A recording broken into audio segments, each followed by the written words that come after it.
Hello everyone, my name is Yash and welcome back to SSCT Point. In the last session, we had completed emphatic and interrogative pronouns. I hope you remember. And what we have to do in today's session, we have to continue with the rest of the pronouns. And those are relative and indefinite pronouns. So start karte hain guys. So we have only two remaining pronouns, types of pronouns, and those are relative and indefinite ones. But in today's session, we have to continue with only with the relative ones. Okay. So relative pronouns, I hope you must have heard and read in your life. So इसको हम थोड़ा ढंग से करते हैं आज. So first of all, let me do one thing, and that is to choose the color so that it will suit my slide. है ना? ठीक है. तो सबसे पहले relative pronoun की definition आपके सामने लिखी हुई है. You can see on the slide. तो relative pronoun होता क्या है?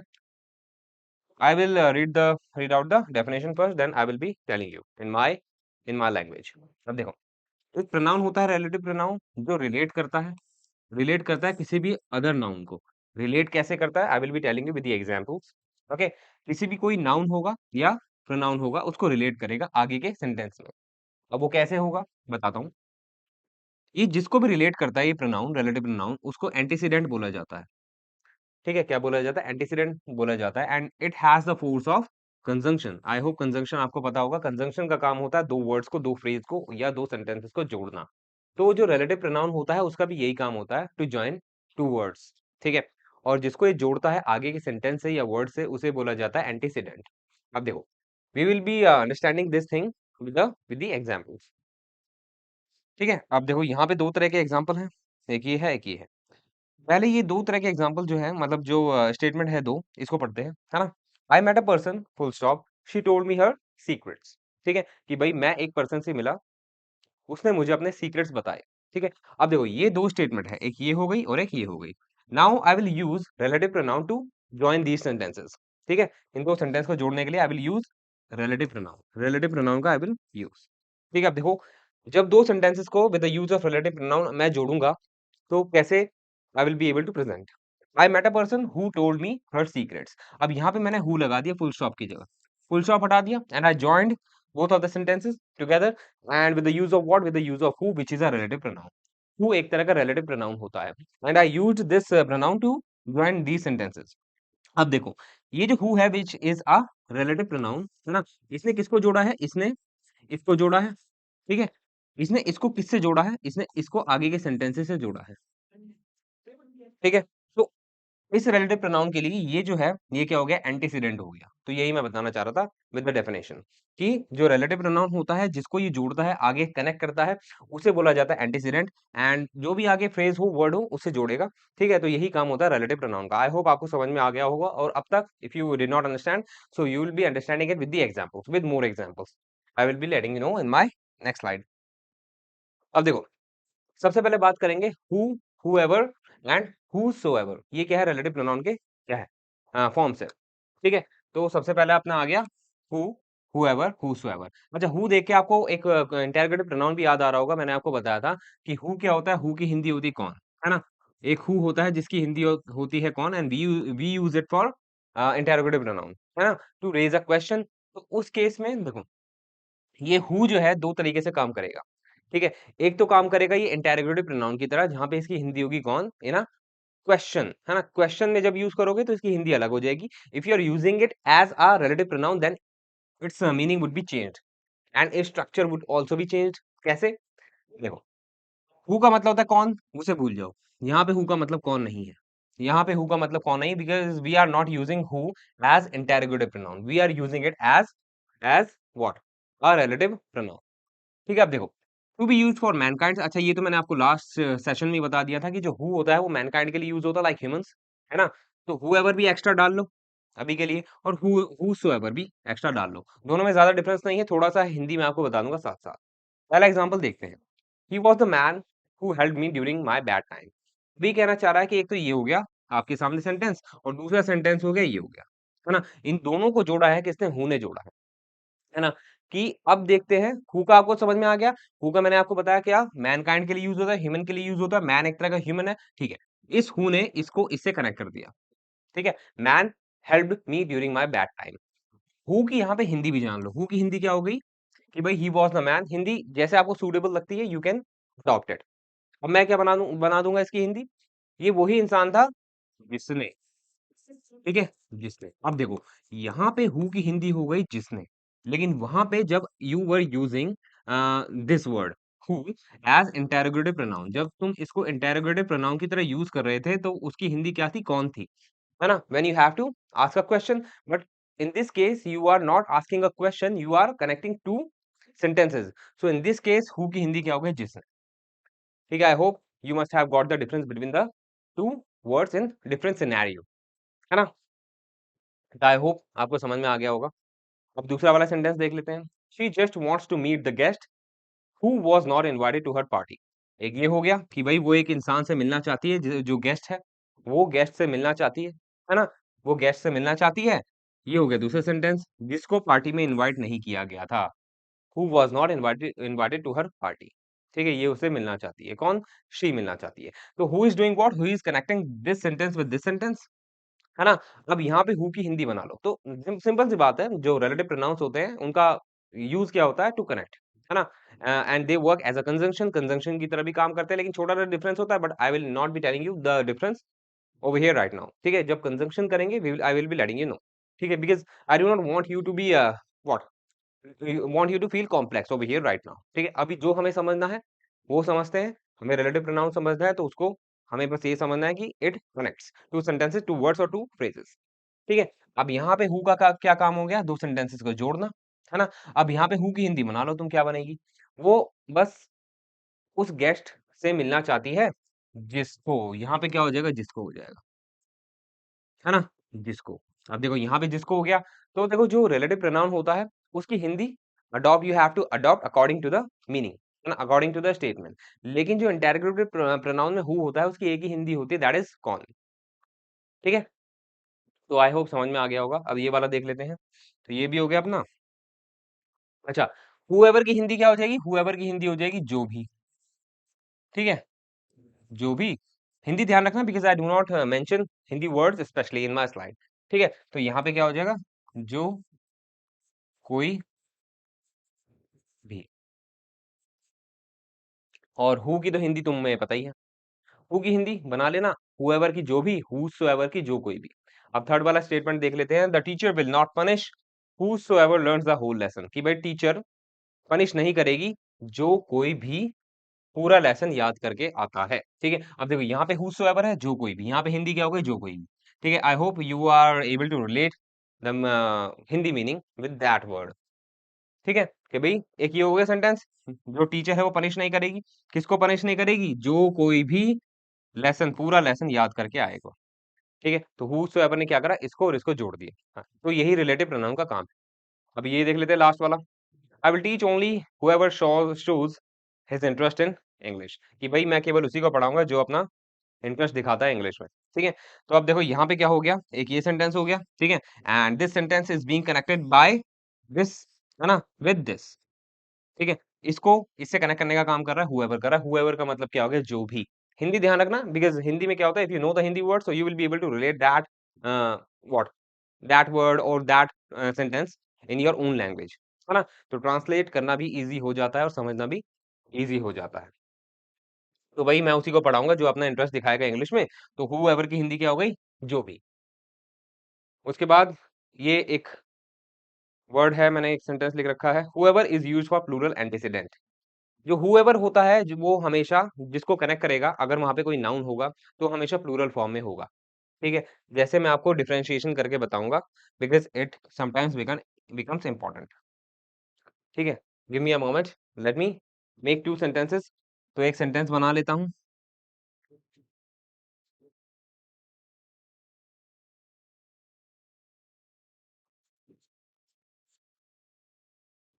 Give me the number of that, यहाँ पे जगह थोड़ी कम पड़ रही है, गाय हु डिड दिस। ठीक है, थोड़ा देखो यहाँ पे सहूलियत के हिसाब से मैं बना देता हूँ, क्योंकि ये समझाना थोड़ा ज़रूरी है।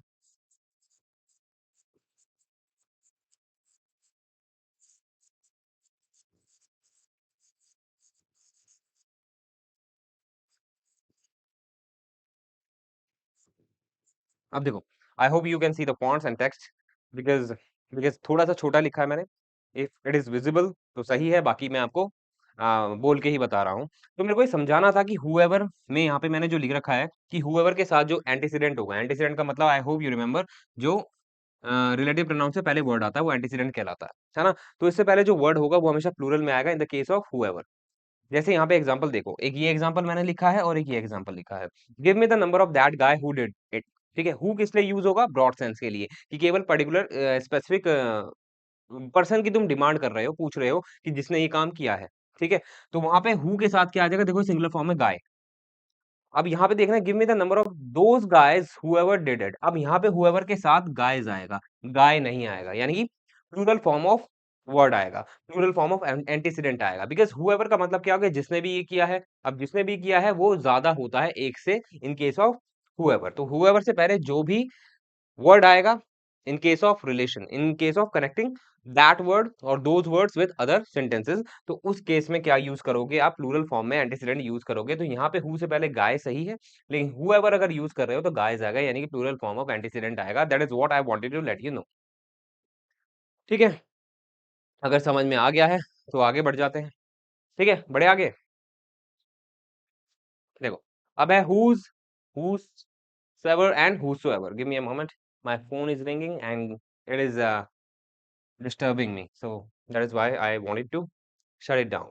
तो अब यहाँ पे क्या है? whose ever and whosoever। ठीक है, आपको जो है whose का मतलब पता होगा। अरे ये क्या हो गया है? white white इस पे नहीं चल रहा है, so let me choose a color and that is of black color। okay, so now it will run over here। yes, whosever and whosoever। अब मुझे पता है इनका मतलब आपको पता होगा। whose, when we use whose, हम क्यों यूज करते हैं एंड कब यूज करते हैं whose को? You use whose, the word, the pronoun whose when you have to show the possession, है ना। किसका पेन है ये? whose पेन इज दिस, है ना। तो उस केस में whose का यूज करोगे। देखो तो उन तीनों में ज्यादा डिफरेंस नहीं है।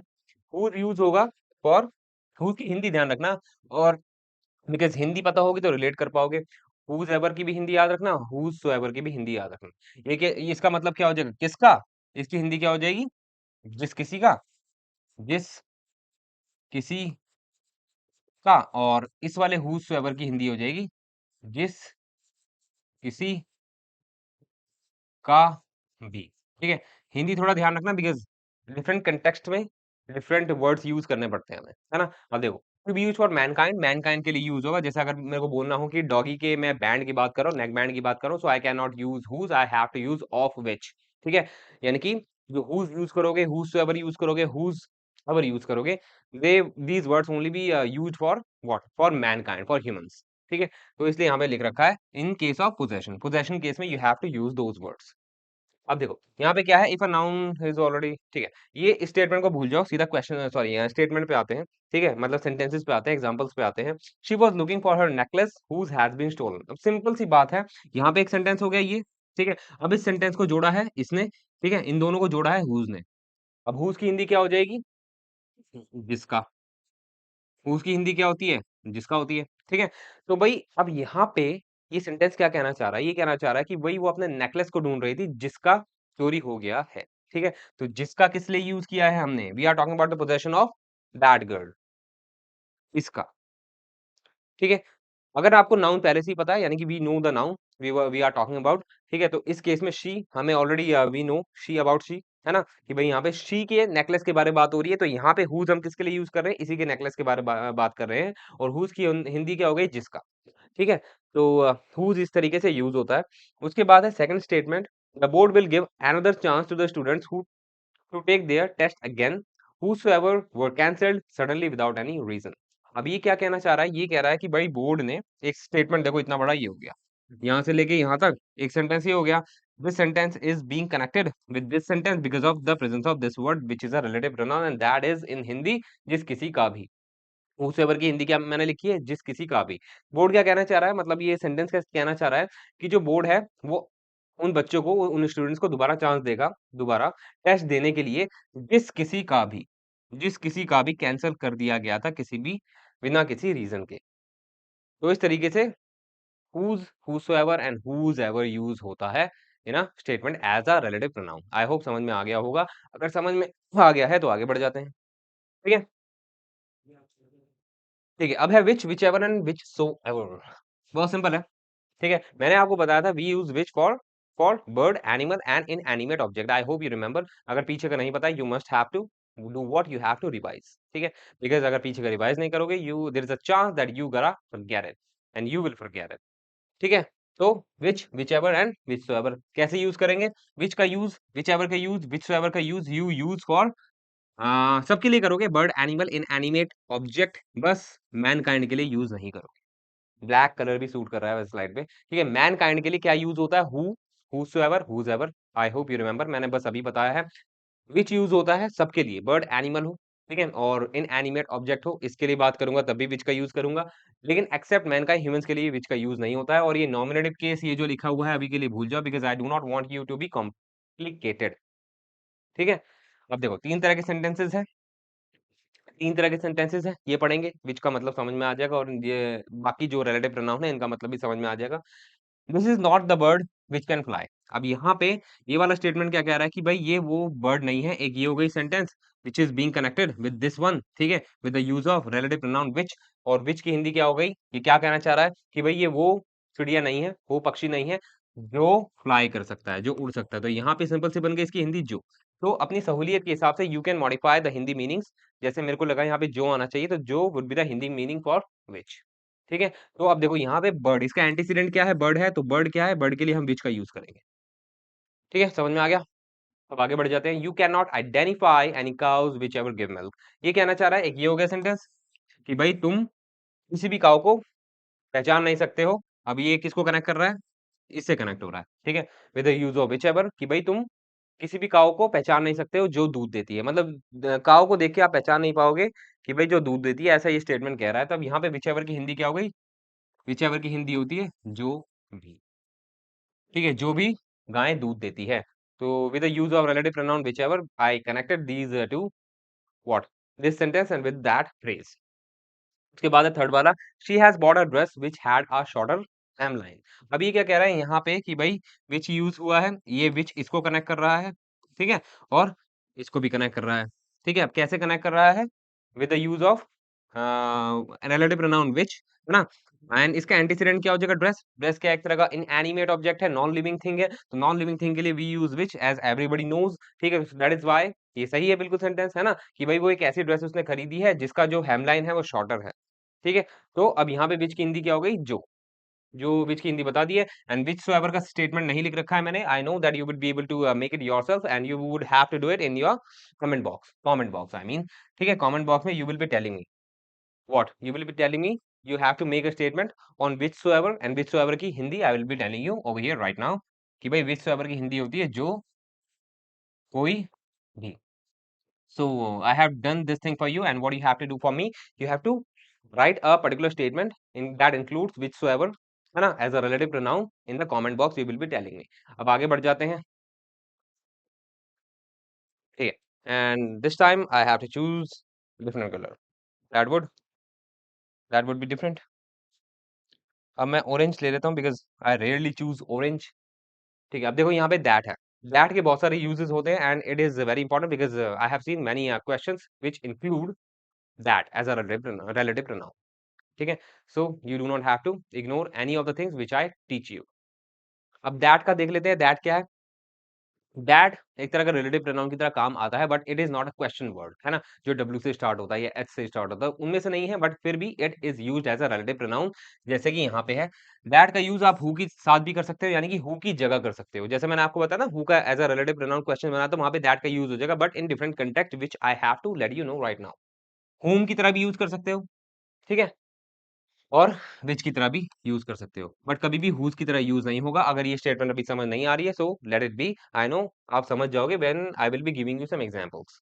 ठीक है, तो अभी के लिए ध्यान रखो, दैट जो है हु की तरह यूज हो जाएगा, हुम की तरह, विच की तरह, बट नेवर फॉर हुज की तरह यूज नहीं होता है दैट। ठीक है, अब नहीं समझ में आया कोई बात नहीं, we will have to see this with the examples.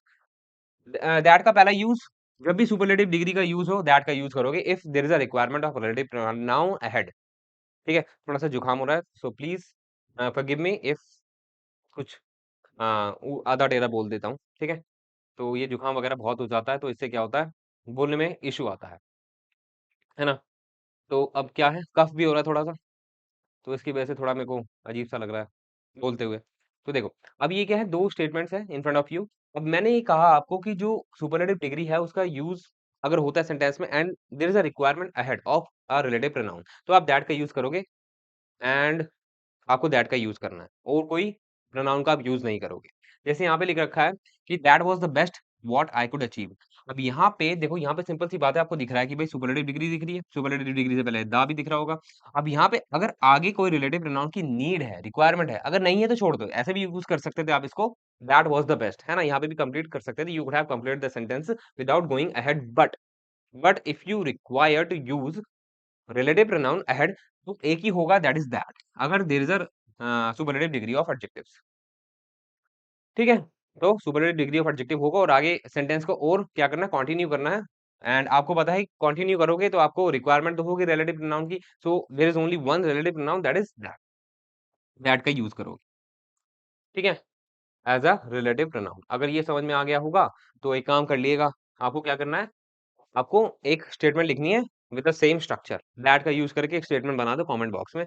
अब आगे बढ़ जाते हैं, interrogative sentences of who and what. That का यूज होता है ऐसे क्वेश्चन सेंटेंसेस में जिसमें हु आ रहा हो या व्हाट आ रहा हो। अब इस केस में हु जो है वो इंटेरोगेटिव प्रोनाउन है और व्हाट जो है वो इंटेरोगेटिव प्रोनाउन है, ना कि रिलेटिव वन।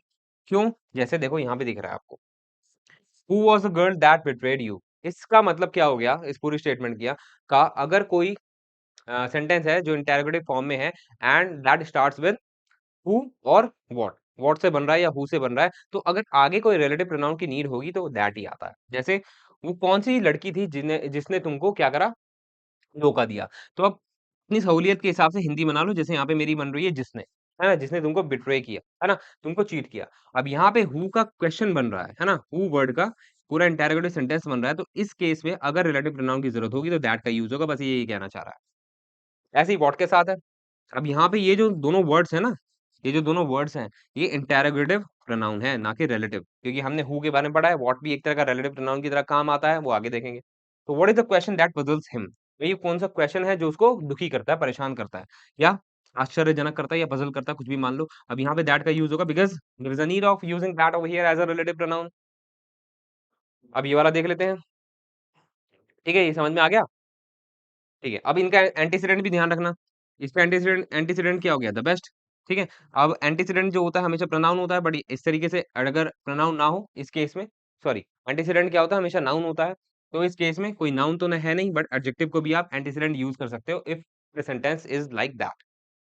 और यहाँ पे एंटीसीडेंट क्या हो गया, क्वेश्चन यहाँ पे क्या हो गया, गर्ल। हाँ देखो, ये वाला देख लेते हैं। हाँ, अब ये वाला समझाने से पहले आई विल बी आस्किंग यू कि अगर सपोज करो कि मैं एक क्वेश्चन बना रहा हूँ कि मैं बोलना चाहता हूँ, मैं उस लड़की से मिला जिसने कल मुझसे मुझे कॉल की थी। ठीक है, तो अभी कैसे बनाऊंगा, बनाओ, खुद ही बनाओ। You have a time for few seconds. ठीक है, फिर मैं बनाता हूँ कि मैं उस लड़की से मिला जिसने मुझे कल कॉल की थी। ये कैसे स्टेटमेंट बनेगा इंग्लिश में, आई मेट द गर्ल। अब यहाँ पे डैश डालूंगा। ठीक है, बिकॉज हमें पढ़ना है कि भाई रिलेटिव प्रोनाउन पढ़ना है, यहाँ पे रिलेटिव प्रोनाउन आएगा। ठीक है, हु जो भी है, कॉल्ड मी येस्टरडे, येस्टरडे को शॉर्ट में लिख रहा हूँ, प्लीज देख लेना एक बार। ठीक है, वो येस्टरडे लिखा हुआ है। ठीक है, I met the girl dash called me yesterday. अब यहाँ पे डैश में क्या आएगा, मैं ये जानना चाहता हूँ, यहाँ पे डैश में क्या आएगा, यहाँ पे डैश में आएगा हु आ सकता है ना, हु आ सकता है जिसने मुझे कॉल की, है ना, जिसने मुझे कॉल की। अब एक और सेंटेंस बना देता हूँ, बस गर्ल की जगह यहाँ पे ध्यान रखो, गर्ल की जगह यहाँ पे आप ध्यान रखो, सपोज करो एक नॉन लिविंग थिंग है, ठीक है, जिसका नाम मैंने लिख रखा है बॉबी। ठीक है, नॉन लिविंग थिंग है।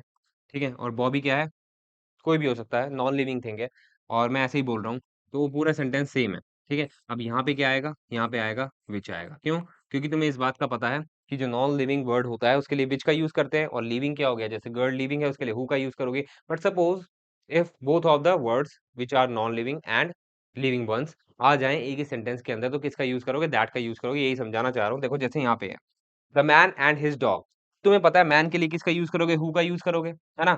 As I told you in the beginning की who is used for humans. अब यहाँ पे डॉग है, डॉग के लिए एनिमल हो, बर्ड हो, विच का यूज करते हैं, है ना? तो इस केस में you do not have to get confuse. तो आप ना ही विच का यूज कर सकते हो, ना ही हु का यूज कर सकते हो। इस केस में क्या करते हैं, दैट का यूज करते हैं as a relative pronoun to connect these two what phrases. ठीक है? तो अब यहाँ पे जो दैट है ना, दैट ये मैन के लिए भी है और डॉग के लिए भी है। ठीक है? तो इन दोनों के लिए दैट यूज़ हो रहा है, केवल एक के लिए नहीं। और इस केस में जो एंटीसीडेंट होगा वो केवल डॉग नहीं होगा। ये मत सोचना दैट के साथ डॉग अटैच है तो एंटीसीडेंट केवल ये होगा, नहीं। अब इस केस में जो एंटीसीडेंट है ये पूरा है। ये यहाँ से लेके यहाँ तक, ये पूरा एंटीसीडेंट है। एंटीसीडेंट का मतलब पता है ना? जो रिलेट होता है आगे वाले सेंटेंस से। तो इस केस में दैट का यूज़ होगा when you have 2 words which are first one is what? Donating to a person, and the second one is denoting to a, I mean denoting to a, to an animal or a thing. ठीक है? I hope समझ में आ गया होगा। अब आगे बढ़ जाते हैं। हाँ। ठीक है, अब ये क्या कह रहा है? ये भी बहुत सिंपल है। ये कहता है कि अगर कोई सेंटेंस है जिसमें आपको ये सारे वर्ड्स दिखते हैं, anyone, sorry anything, everything, nothing, the only और the same, the few, the little. ठीक है? अगर कोई सेंटेंस है जिसमें ये सारे वर्ड्स का, फ्रेजेस का यूज हो रहा है और वहां पे रिक्वायरमेंट है किसी रिलेटिव प्रोनाउन की, there is only one relative pronoun, that is that. That का यूज करोगे। जैसे it is the same leopard that I saw in the Corbett National Park. अब इस केस में यहाँ पे दैट क्यों आया? Because of the presence of the same. ठीक है? You are the only one that believes me. ठीक है? अब इस केस में यहाँ पे दैट क्यों आया? Because the presence of the only. ठीक है? द ओनली दैट बिलीव्स मी, कि केवल तुम ही वो हो जो मुझ पे विश्वास करता है। ठीक है? आई होप समझ में आ गया होगा। अब आगे बढ़ जाते हैं। कुछ अनकाउंटेबल नाउन के साथ अगर ये सारे वर्ड्स आ जाते हैं, आपको दिख जाते हैं, ठीक है? यानी कि if there is a usage of any uncountable noun and these words are employed in that sentence, okay, what you have to do, you, if there is a requirement of a relative pronoun, then only one relative pronoun, that is that, has to be used. जैसे all that glitters is not gold। ठीक है? यहाँ पे all का use है। ठीक है? अब यहाँ पे एक और अनकाउंटेबल नाउन का यूज हो रहा है जैसे गोल्ड। तो इस केस में केवल एक ही रिलेटिव प्रोनाउन का यूज होगा, दैट इज दैट। ठीक है? इसका मतलब आई होप समझ में आ गया होगा। इसका मतलब जिसको समझ में आ गया होगा मुझे बताओ, ग्लिटर्स का मतलब मुझे बताओ क्या होता है ना? तो यहाँ पे ऑल का यूज है और ऑल के साथ अनकाउंटेबल का नाउन का यूज है, तो इसलिए दैट का यूज होगा। None that shines like water, कि भाई कुछ भी ऐसी चीज नहीं है जो पानी की तरह चमकती हो, है ना? ये स्टेटमेंट है, बाकी होगा नहीं होगा पता नहीं। तो यहाँ पे नन है, ठीक है, जो कि इसमें से आ रहा है, ठीक है, और वाटर की बात हो रही है, अनकाउंटेबल है, तो इस केस में अगर रिलेटिव प्रोनाउन का यूज होगा तो दैट यूज होगा। Some money that you gave me has been spent, कि भाई कुछ पैसे जो तुमने मुझे दिए थे वो खर्च हो चुके हैं। अब इस केस में मनी क्या अनकाउंटेबल है, ठीक है, और there is a word that is some जो कि इसमें से आ रहा है ना? तो इस केस में क्या होगा? रिलेटिव प्रोनाउन दैट का यूज होगा। ठीक है? समझ में आ गया होगा। अब आगे बढ़ जाते हैं। अब ये क्या कहता है? अगर ऑल को यूज कर रहे हो तुम, यहाँ पे हमने देखा था ऑल का यूज हुआ है अनकाउंटेबल नाउन के लिए, ठीक है, लेकिन अगर ऑल का यूज तुम पर्सन्स के लिए करते हो, ठीक है, पर्सन के लिए, like all the people, all the students, all the candidates, तो उस केस में अगर रिलेटिव प्रोनाउन की जरूरत है तो दैट भी आ जाएगा और हु भी आ जाएगा। दैट केवल किस केस में आएगा विद ऑल? जब वहां पे अनकाउंटेबल नाउन हो। लेकिन ऑल के साथ अगर कोई पर्सन की बात हो रही है और वहां पे रिक्वायरमेंट है अबाउट रिलेटिव प्रोनाउन, तो आप केवल, सॉरी, आप दोनों का ही यूज कर सकते हो। ठीक है? कब केवल दैट का यूज होगा? If uncountable noun is with all. लेकिन अगर पर्सन की बात है ऑल के साथ, तो हु का भी यूज हो जाएगा एज अ रिलेटिव प्रोनाउन और दैट का भी यूज हो जाएगा। ठीक है? जैसे ऑल, ये भी सही है, हु आर क्यूरियस, और ये भी सही है, that are curious for this kind of duties can join right now. ठीक है? तो ऑल का ये ध्यान रखना केस। अगर ऑल के साथ अनकाउंटेबल है तो क्या यूज करोगे? केवल दैट। अगर पर्सन की बात है तो हु भी चलेगा और दैट भी चलेगा। ठीक है? अगर आ गया है समझ तो आगे बढ़ जाते हैं। अब है बट। देखो बट आपको पता होगा बट का मतलब क्या होता है, लेकिन, नो इफ नो बट, वो वाला, है ना? बट का मतलब क्या होता है? लेकिन होता है। And we use that but as a conjunction. जो लेकिन होता है वो कंजंक्शन वाला होता है। मतलब बट तीन तरह के होते हैं, as a preposition you can use, conjunction you can use, and as a what, as a relative pronoun you can also use but. But इस केस में हम रिलेटिव प्रोनाउन को बट की तरह यूज कर रहे हैं, यानी कि किसकी तरह यूज कर रहे हैं?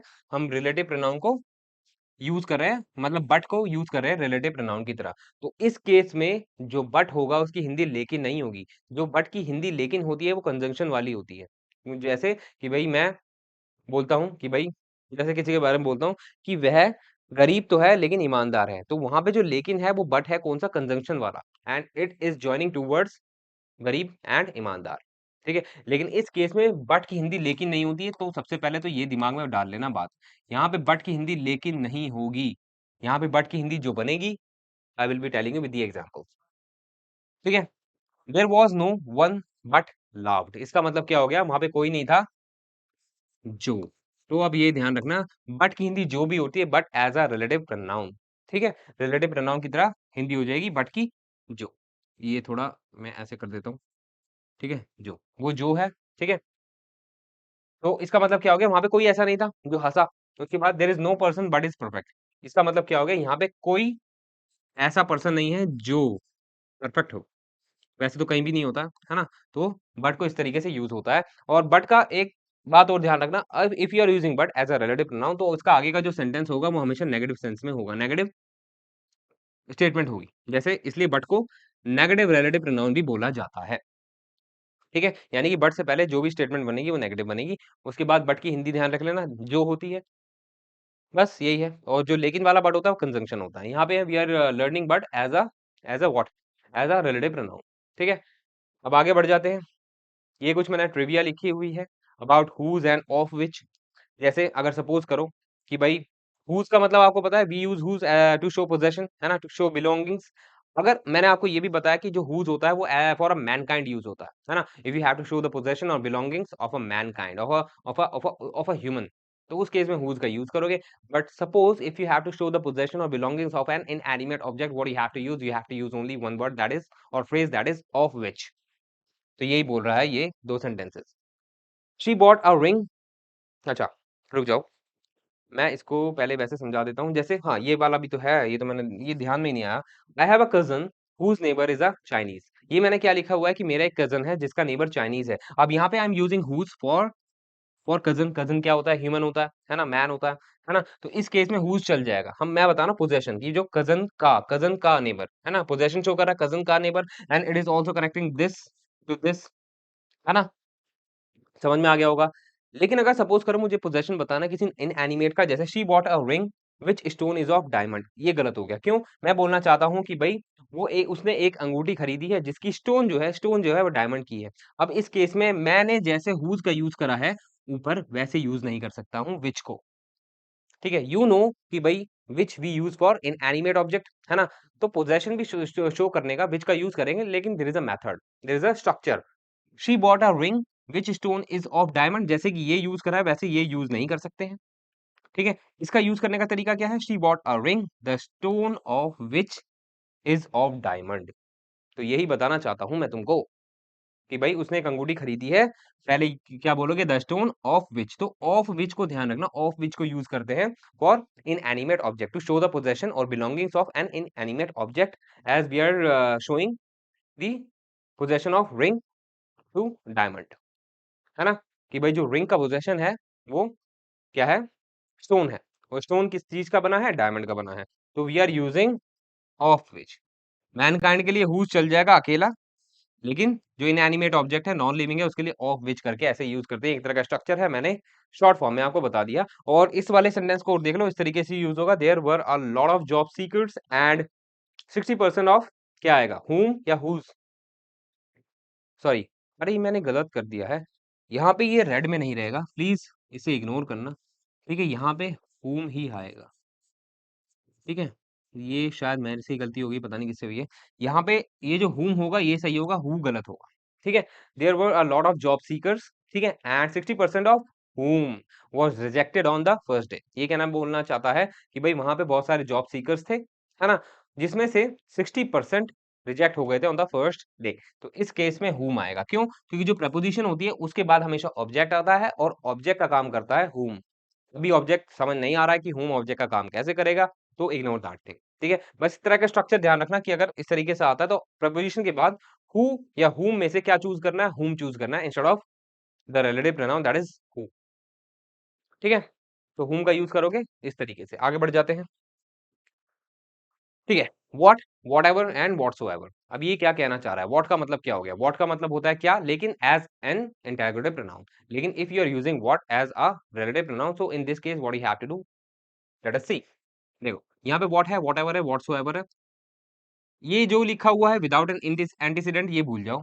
ठीक है, मैं आपको सही से बता देता हूँ कि व्हाटएवर और व्हाटसोएवर ये सिचुएशन के लिए यूज होता है। किसके लिए यूज होता है? सिचुएशन के लिए यूज होता है।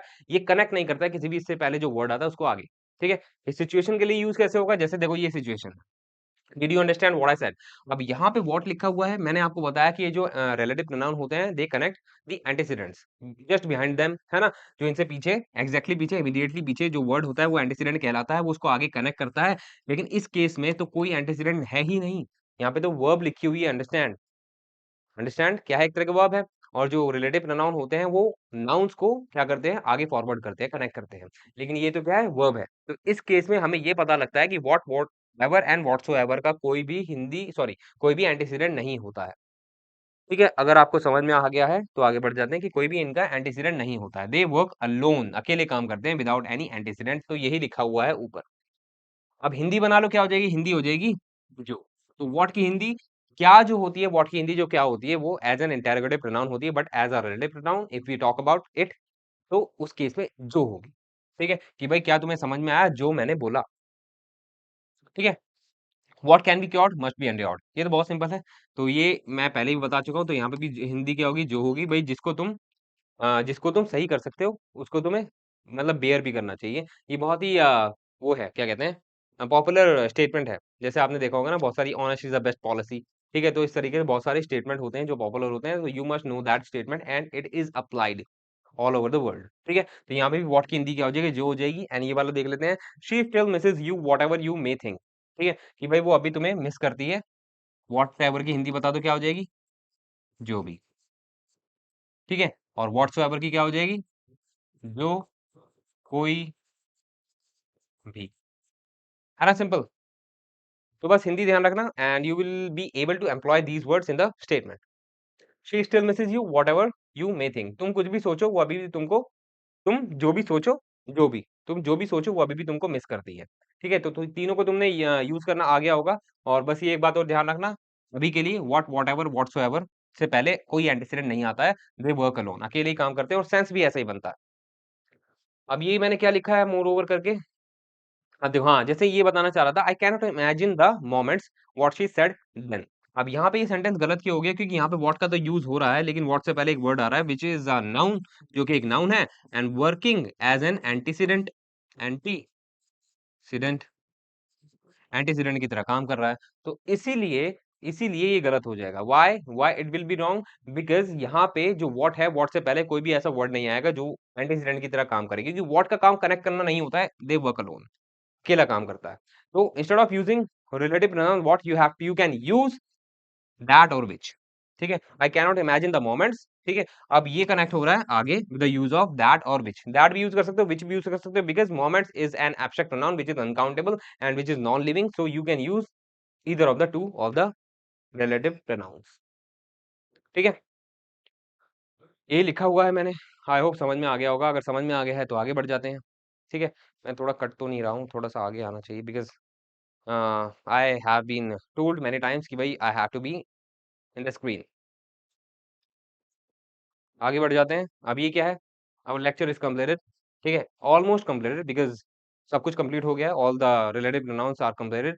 इन our next session what we have to do, we have to continue with the indefinite pronouns. I will be mentioning a table that will show some definite indefinite pronouns. Okay, so table से पढ़ाऊंगा। ठीक है, because indefinite pronouns के examples हैं कुछ, and I have mentioned in my slide in a table. ठीक है, तो तब तक के लिए ये कर लेते हैं। ये क्या है? Quick tips. क्विक टिप्स का मतलब क्या हो गया? ऐसे ही मैंने कुछ सेंटेंस लिख दिए हैं। अगर आपके सामने ऐसे आते हैं तो आपको पता रहना चाहिए which one is correct and which one is wrong. अब यहाँ पे क्या लिखा हुआ है? This is Bobby school who is my friend. अब देखो, इस तरह के अगर तुम्हें आते हैं तो क्या करोगे? यहाँ पे क्या लिखा हुआ है? This is Bobby school who is my friend. यहाँ पे हु का यूज है, रिलेटिव प्रोनाउन का यूज है। ठीक है, we use who for mankind, किसके लिए यूज करते हैं? पर्सन के लिए यूज करते हैं। बॉबी पर्सन है, लेकिन यहाँ पे बॉबी के बाद में अपॉस्ट्रोफी एस लगा के क्या बना दिया? पोजेशन स्कूल बना दिया। तो अब ये जो हु है ना, ये बॉबी के लिए तो है नहीं, बॉबी के स्कूल के लिए ऐसा लग रहा है स्टेटमेंट कि जो हु है बॉबी के स्कूल के लिए आया है, because of the possession which is shown by the apostrophe S on the word, on the noun Bobby, है ना? तो यहाँ पे क्या है? This is Bobby school who is my friend. School थोड़ी ना दोस्त है, बॉबी दोस्त है। तो यहाँ पे ये कैसे बनेगा? This the school of Bobby. तो ये इस तरीके से बना दो, स्कूल ऑफ बॉबी लगाओ। ठीक है, because you do not have to show कि भाई जो हु है वो स्कूल के लिए, you have to show you are talking about a person that is Bobby. है ना? This is the school of Bobby who is my friend. तो मतलब कहने का मतलब ये है, मैंने इसलिए डाला है बिकॉज़ इस तरह के अगर क्वेश्चन्स आ जाते हैं which are asked in SSC examination, तो आपको पता रहे कि भई इनको कैसे सही करना है। And you must be able to eliminate these mistakes और एरर्स। ठीक है? अब देखो ये क्या लिख रखा है? Such information and that is worthless. अब सिंपल सी बात है, if you are using relative pronoun तो उससे पहले कोई कंजंक्शन नहीं आएगी, जैसे कि यहाँ पे आई हुई है, that is why it has become wrong. Such information and that is worthless गलत हो गया। So how will you correct this और how this sentence can be recast? It can be recast as follows, that is such information that is worthless without any conjunction in between. ठीक है? तो इस तरह का अगर तुमको दिखता है in the examination, so you must be able to eliminate the error and write the what? Choose the correct option and tick mark the correct one. ठीक है? तो इतना ही है। आई होप रिलेटिव प्रोनाउन समझ में आया होगा और सब कुछ करा दिया है रिलेटिव प्रोनाउन के अंदर मैंने, है ना? आई थिंक या slides are completed and this is the last slide for thank you, है ना? और हमने प्रोनाउंस में बहुत कुछ पढ़ लिया है। रिलेटिव प्रोनाउन आज कंप्लीट हो गया है and in the next session we have to continue with indefinite pronoun and उसमें भी ज़्यादा लंबा नहीं होगा, that would be a shorter video lecture. ठीक है? और उसके बाद एक सेशन और बचेगा multiple position of pronouns that we employ in a statement and उसके बाद बचेगा सब MCQs on the basis of pronouns which are based on your pattern, है ना? तो तब तक के लिए क्या करना है आपको? तब तक के लिए मज़े करने हैं एंड एन्जॉय करना है, enjoy yourself and what? Bye bye. Have a nice day and take care and हasta la vista।